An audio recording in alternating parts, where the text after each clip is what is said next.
Isayama, s'il te plaît, ne finis pas ce manga, il est trop bien. Salut les gens, c'est Vinge de la chaîne Vats et aujourd'hui on se retrouve pour une nouvelle vidéo sur le chapitre 130 de l'Attaque des Titans, qui est sorti il y a à peine une journée ou quelques heures, qui d'ailleurs a mis du temps à être traduit et tout. Et pourquoi je le fais en facecam, cette review de chapitre? Déjà parce que j'ai comparé les deux vidéos de review, les deux vidéos de review que j'ai fait, et j'ai trouvé, punaise, que je revenais à mes bases. J'avais l'impression de voir les deux mêmes vidéos, et du coup ça m'a pas trop plu, et c'est pour ça que maintenant je le fais avec ma... Et du coup on va aller attaquer ce chapitre, et on va le dévorer comme d'habitude.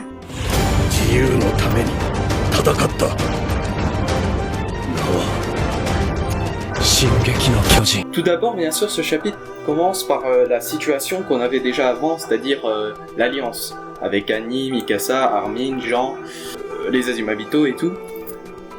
Et on voit que Hanzi a enfin dit ce qu'elle avait dit dans le précédent chapitre, où elle parlait que, en gros, le grand terrassement pourrait durer seulement 4 jours, que les titans pourraient tout balayer en seulement 4 jours, et que du coup, Revelio ou Liberio, je sais plus, Revelio ou Liberio, ça dépend de la langue, serait déjà détruite. Et du coup, on voit un peu la tête de Annie un peu choquée, quoi. Et du coup, elle est en train de dire qu'ils vont aller dans la ville que parlaient les Azumabito, et qu'ils ne pouvaient pas repousser chemin pour aller à Liberio. Et ça, Annie, elle a pas beaucoup accepté, quoi. Elle est un peu énervée, on va dire. Annie, elle se pose des questions, et puis elle se demande, qu'est-ce que j'ai à faire de plus? Et elle a totalement raison. Son but principal, c'était de sauver son père, qui est à Revelio, et ça sert plus à rien si, il est déjà mort, quoi. Ça sert plus à rien de se battre. Et du coup, c'est pour ça qu'elle dit, je veux quitter le bateau et m'en aller, tout simplement. Le plus loin possible. Et du coup, t'as Hanzi qui lui dit, mais même si il la laisse à terre, même si elle essaye de foncer sur les colossaux et sur Eren, c'est un peu foutu parce que Revelio sera déjà complètement détruit. Et c'est là que Annie repose la question à Mikasa qu'elle avait déjà posée à un précédent chapitre. Elle lui demande si elle est prête à tuer Eren. Alors qu'on sait que Mikasa avait, ça coming out, je sais pas si ça se dit, mais quelque chose comme ça, on dit en enlevant l'écharpe que Eren lui avait offert, et du coup en montrant que elle était plus du tout en accord avec les idéaux de Eren et tout, et le grand terrassement. Et du coup, pour revenir, Annie, elle demande à Mikasa si elle est prête à tuer Eren, tout simplement. Et du coup, Annie, elle est un peu en pleurs, et elle dit j'en ai un peu marre de t'affronter, ou parce que j'ai pas très bien compris la traduction, c'est soit j'ai plus envie de t'affronter, ou soit on n'a plus envie, c'est-à-dire toi et moi, on n'a plus envie de l'affronter, Eren. Alors là, ça peut donner deux traductions différentes, mais on verra bien avec la VF ce qu'il dira. Et du coup, là, on a un plan aussi sur le bateau, tout simplement, et je sais pas si vous remarquez, mais je mettrai une image par ici, un zoom, et on croirait voir une petite ombre, ou je sais pas exactement, mais on croirait voir l'ombre d'une personne, et je me demande si c'est pas Flop, qu'aurait survécu au tir de Gabi, et du coup qui serait là, tout simplement, qui chercherait un moyen d'entrer dans le bateau et je sais pas, tuer quelqu'un, peut-être, pour essayer de les empêcher d'avancer. Et là, du coup, on commence avec un flashback, et du coup il dit, depuis quand est-ce que ça a commencé, il dit même que, même si ça a été décidé depuis le début, par le destin ou par autre chose, il voulait ça. Il voulait, tuer tout le monde. Tout simplement, il le voulait. Et du coup, là, on a un flashback une discussion entre Yelena et Eren, et qui dit en gros que Yelena dit que la meilleure solution serait d'euthanasier les Eldiens et que ils puissent plus se reproduire. Ce qui est complètement bête. Oui, non mais c'est vrai, quoi. Pour sauver ton peuple, tu vas devoir le tuer. C'est un peu paradoxal, et c'est pour ça que moi j'ai pas trop aimé les ambitions de Sig et de Yelena, même si Yelena c'est un super perso, je trouve. Et voilà, tout simplement. Et du coup, Yelena elle lui dit Zik. Ah vas-y, j'arrive pas à le dire. Zik, ouais bon. L'autre là, il croit en toi. Et là, on voit un peu Floch. Et du coup, c'est pour ça que je pense que Floch, il a été un peu l'adjoint, on va dire, d'Eren. C'est juste parce qu'il l'a su. Ça aurait été totalement quelqu'un d'autre, je pense que ça aurait été la même. Et du coup, vu qu'il y a eu cette discussion, Eren a expliqué à Floch que il allait faire croire que il était avec Sig et tout, et que Floch devait faire la même chose pour que, voilà, qu'il n'y ait pas de problème, on va dire ça comme ça, qu'il n'y ait pas de problème, et que tout puisse bien se passer comme Eren le veut. Et là, on a un autre flashback, donc on est parti sur un flashback de Yelena avec une discussion, maintenant on part sur un autre flashback de discussion entre Eren et Historia, enfin c'est pas trop tôt, et du coup que Eren parle du plan de Zeke. Je pense que du coup ça se passe après le flashback qu'on a vu là, c'est-à-dire que du coup Yelena, ça s'est passé avant. Et que là, Eren explique le plan de Sig par rapport à euthanasier et tout. On va dire que Historia est d'accord avec le plan de Sig. Elle trouve que c'est un peu, comment dire, elle trouve que c'est un peu le meilleur chemin pour le peuple élien, tout simplement. Et là, t'as Eren un peu avec une tête énervée qui lui dit même si tu m'aurais dit que ce ne serait pas ok, ou que même si tu étais d'accord avec ce plan, moi je ne le suis pas. C'est ce que dit Eren, moi je ne suis pas d'accord avec les idéaux de Sig, et voilà. Et du coup là on a une tête un peu surpris de Historia en mode mais qu'est-ce que tu vas dire encore? Et on repart sur un autre flashback avec cette fois Eren qui enfin on comprend qu'est-ce qu'il veut faire, veut détruire le monde. Bon, ça on l'avait compris depuis le début, mais on sentait un petit allez, peut-être que quand il arrivera à Rebellion, il va s'arrêter et ouais, après tout le monde sera content, non? Ça se passe pas comme ça dans SNK. Et du coup, il dit tout simplement qu'il veut détruire le monde, tout simplement. Et avec un peu ses yeux déterminés, là, Eren dit que en dehors des murs, c'est nos ennemis. Pas un doit survivre, pas un seul. Et que le reste de la population sera sur l'île du paradis quand le grand terrassement sera fini. On revient sur... c'est un peu un échange de flashbacks là, ce qui se passe dans cette partie du chapitre. On revient sur ce que disent la discussion entre Eren et Historia. Et on a Historia en mode... de quoi? Il y a plein de gens innocents dans le monde extérieur qui se passe par la tête. Par exemple, ta mère était quelqu'un d'innocent, pareil. Voilà. Ouais, voilà. Pourquoi tout simplement faire ça? Et Eren, elle lui dit, non, il ou elle, je sais pas. Eren lui dit que tout simplement la seule façon d'être en paix, c'est d'éradiquer la haine qu'il y a contre eux. Donc, c'est-à-dire la haine du reste du monde, et tout simplement pour l'éliminer, faut détruire le monde. Logique. Et elle lui dit en gros, tu veux que ça reparte comme avant, que il y ait le cycle là avec la famille Reis, tout simplement, qu'il se passe le titan d'ancêtre à ancêtre, de génération en génération. Du coup, Historia en pleure et dit mais si tu fais ça, on aura un sentiment de culpabilité ou d'être coupable toute notre vie, tout simplement. Et Eren lui propose quelque chose, et là, c'est hyper intéressant. Elle lui propose de manipuler sa mémoire, un peu comme le fait d'être le titan fondateur, là, comme elle faisait la sœur d'Historia quand elle lui rendait visite. Et en gros, Eren lui propose d'effacer sa mémoire, tout simplement. Comme ça, elle aura pas ce sentiment d'être coupable pour ça, et que... voilà. Et du coup, là, ça montre deux choses. Premièrement, enfin, c'est ce que je pense, hein, mais je pense que c'est possible. Premièrement, c'est que son plan, ce n'est pas de éradiquer l'humanité, enfin l'humanité extérieure des murs, et de derrière là, de changer la mémoire des habitants de l'île du paradis, pour que, comme ça personne n'est au courant. Non, c'est pas du tout son plan, parce que là, elle lui propose, et il va pas le faire aux Eldiens. Et du coup, ça montre ça, que du coup, les Eldiens, ils auront la mémoire de cet événement. Et deuxième chose, c'est que Eren, du coup, il peut manipuler les mémoires, si j'ai bien compris. Et que du coup, si Hanzi et les autres ils arrivent là-bas et on va dire qu'ils essayent d'arrêter Eren en un claquement de doigts, normalement il peut effacer leur mémoire et faire croire que Hanzi, etc., ils sont avec lui. Et que du coup, ce qu'a fait l'Alliance, ça aurait servi à rien, quoi. Et du coup, là, on revient et Historia, elle est pas d'accord. Elle dit non, je peux pas.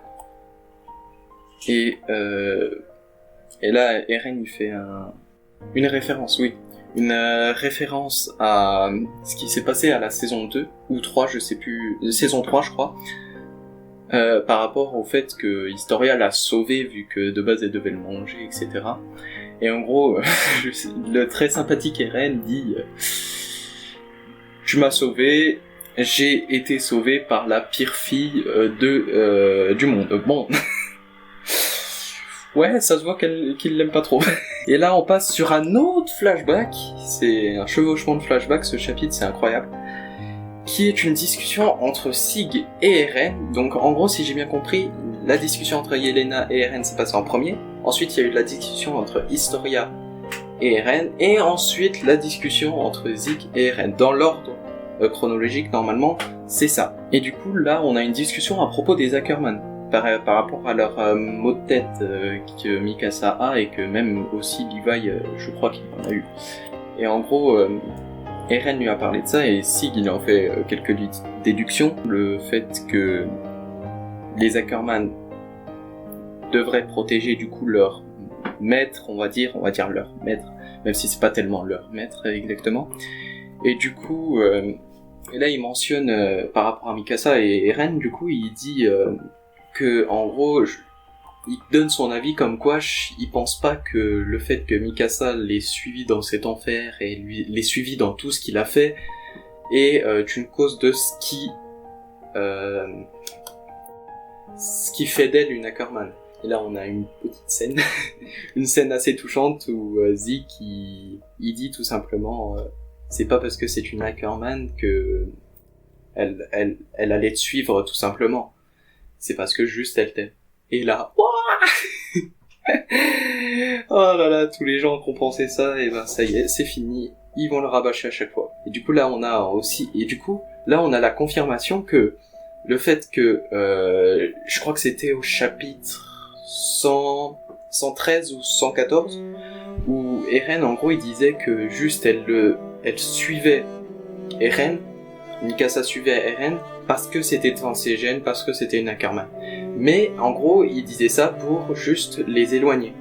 Là, on a eu la confirmation parce que cette discussion s'est passée bien avant qu'il y ait eu ce qui s'est passé entre Eren, Mikasa et Armin. Et du coup, on sait que Eren, depuis le début, voulait tout simplement protéger ses amis en les éloignant le plus possible de ses objectifs. Et là, du coup, t'as Zeke qui lui dit alors, qu'est-ce que tu vas faire, Eren ? Et Eren ne répond pas.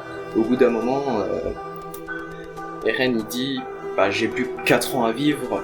Et là on a un peu un chevauchement de flashback en même temps, avec les paroles de Eren et aussi de Historia, mais dans 2 discussions différentes. Donc t'as Eren qui dit de toute façon j'ai plus que 4 ans à vivre et quand je mourrai leur vie continuera. Et là on a Historia qui passe comme ça et qui propose à Eren de tout simplement et si je portais un enfant comme ça m'évitera de prendre le bestial et du coup ça te laissera un peu de temps. Et hop on revient sur une scène où on voit Eren tout simplement se découper la jambe et de se crever un œil pour que ça au moment de la guerre entre Mar et une autre nation, Eren dit moi tout ce que j'espère tout simplement c'est qu'ils vont continuer à vivre et continuer à vivre paisiblement. Et là énorme plan sur la flotte de l'Union mondiale avec des centaines de cuirassés avec à ce qu'ils disent les canons les plus longs au monde et les plus puissants et en gros le poids de la responsabilité de la survie de l'humanité, cette fois ça inverse les rôles vous voyez, est posé sur leur épaule et à leur flotte de cuirassés. Et là, on a un énorme plan sur avec la tonne de fumée qui va jusqu'au ciel, c'est incroyable. Qui est tout simplement le grand terrassement qui arrive. Et on a un peu une opposition. Là, on a une opposition avec l'armée Mar, qui fait une espèce de blocus à la ville de Revelio. Et l'assaut des titans qui arrive. C'est parti, Mar attaque. Enfin, pas Mar, mais l'organisation mondiale attaque. Et là, on voit une scène que je pensais pas possible. Des titans qui nagent. Des titans colossaux qui nagent. Je pensais pas ça possible. Comme tout le monde, on s'est tous dit, bah, ils vont marcher au fond de l'eau, tout simplement. Voilà. Non, ils nagent. Ils nagent tranquilles. Et du coup, les forces militaires bombardent les titans colossaux. Mais ils voient bien que ça sert à rien et que même, on voit un peu une scène où il y a un espèce de cuirassé et un titan colossal qui passe juste en dessous. Ça fait un peu en mode dans de la mer, un film. Et du coup, ils voient bien que tout simplement leurs tirs ne servent à rien et que ça y est, c'est fini. Et puis là, on voit l'énorme armée de titans colossaux qui se lèvent comme une armée des morts. Puis t'as tout le monde qui est effrayé, qui part en courant. Et là aussi, on a une magnifique image, l'organisation mondiale qui continue à bombarder et tout, mais ils voient bien que ça sert à rien, et surtout, tu tires dans le torse, quoi. Les titans, on sait tous que le point faible, c'est la nuque, et puis eux, ils tirent dans le torse avec des canons. Tout le monde s'en va jusqu'au moment où il y en a qui se retournent, et là, on assiste un peu à la même scène que Eren, je mettrai le parallèle ici, où entre Eren et le titan colossal, et du coup, Revelio et le grand terrassement, où on a tout le monde qui regarde la monstruosité qui arrive, et cette monstruosité, c'est le nouveau titan d'Eren. Qui est-ce? Alors, comment dire que il est super classe. Il est super classe, son titan, en vrai. Mais le seul problème, c'est que, en gros, il est osseux, et puis il y a juste son corps, on va dire un corps qui pend. C'est-à-dire qu'il a une cage thoracique, mais il y a juste un truc qui pend, et ce qui est son corps. Et il y a juste sa tête formée vraiment en chair de titan et tout. Et là, je me suis posé une question. S'il y a que ça qui est fait en chair, comment il a marché? Comment il a nagé? Et du coup, j'ai vu une vidéo passer, et puis je vais vous la montrer dans un instant, qui m'a fait trop rire maintenant.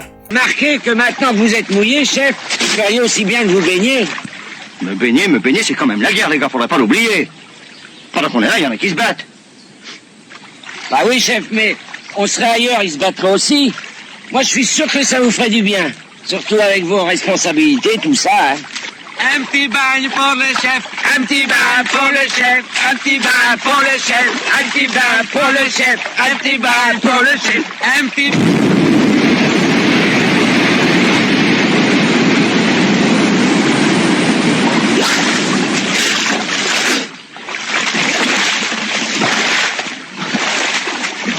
Qu'est-ce que vous nagez bien, chef? Oh là! Voilà, ça m'a bien fait rigoler.